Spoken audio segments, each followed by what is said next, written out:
अगर कंपटीशन को एक दूसरे नज़रिए से देखा जाए तो competition completely changes and it becomes a life time experience आप लोगों के लिए.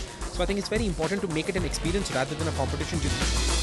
रियलिटी शो आपके लिए कोई नई चीज़ नहीं है, लेकिन सबसे बड़ा खतरों की खिलाड़ी की बात करें तो कितना आपको स्ट्रॉन्ग या आपको कितना ब्रेव बनाता है ये शो? देखिए आई टेल यू, ये वाला जो पर्टिकुलर शो है, यूर राइट, मेरे लिए कोई नई बात नहीं है. इसीलिए बिकॉज आई थिंक मैंने सिमिलर डोमेन में बहुत सारी चीज़ें की हुई हैं. And I think I am glad कि मेरे पास वो एक्सपीरियंस है उन चीज़ों को फेस करने का. But Khatron Ke Khiladi is completely a different show. Why is only and only because आप ऐसे डोमेन में ऐसे स्टंट्स मैंने कभी जो खतरों के खिलाड़ी में होता है वो मैंने फिजिकली कभी किए नहीं है. सिमिलर उनसे काफ़ी सारी चीज़ें की हैं बट ये ऐसे कभी स्टंट्स नहीं किए. सो आई थिंक वो तब क्या होगा जब मैं उस सिचुएशन में खड़ा रहूँगा, उस स्टंट में खड़ा रहूँगा, वो तो सिर्फ भगवान ही जानता है. आपके कलीग हैं रवि दुबे हैं, करण वाई हैं जी.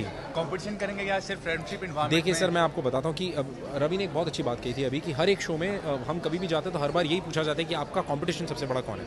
कभी ये नहीं पूछा जाता कि इस शो में आपके इतने दोस्त हैं तो आपकी स्ट्रेंथ सबसे बड़ी कौन है. तो आई थिंक मेरे दो पिलर्स मेरे साथ हैं, मेरे दो स्ट्रेंथ मेरे साथ हैं. आई थिंक वाही है, रवि है, and I think everybody else. तो आई थिंक इतनी बड़ी इंस्पिरेशन हमारे साथ गीता फोगाट जी जो हमारी इंस्पिरेशन है हम सब के लिए. तो आई थिंक उस बारे में बात करेंगे, रादर इस बारे में बात करना है कि हमारे लिए सबसे बड़ा कंपटीशन कौन है.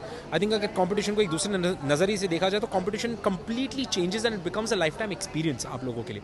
सो I think it's very important to make it an experience rather than a competition जिसको आप शायद हारने के बाद सोचे यार काश मैं थोड़ा सा अच्छा कर लेता, या उस टास्क के खत्म होने के बाद आप ये कहें कि यार wow what an experience it was. तो मैं वो करना चाहता हूं. जब भी शो का ऑफर है तब से प्रिपरेशन कर रहे हैं, कुछ मतलब वीडियोस वगैरह देखते हैं आप?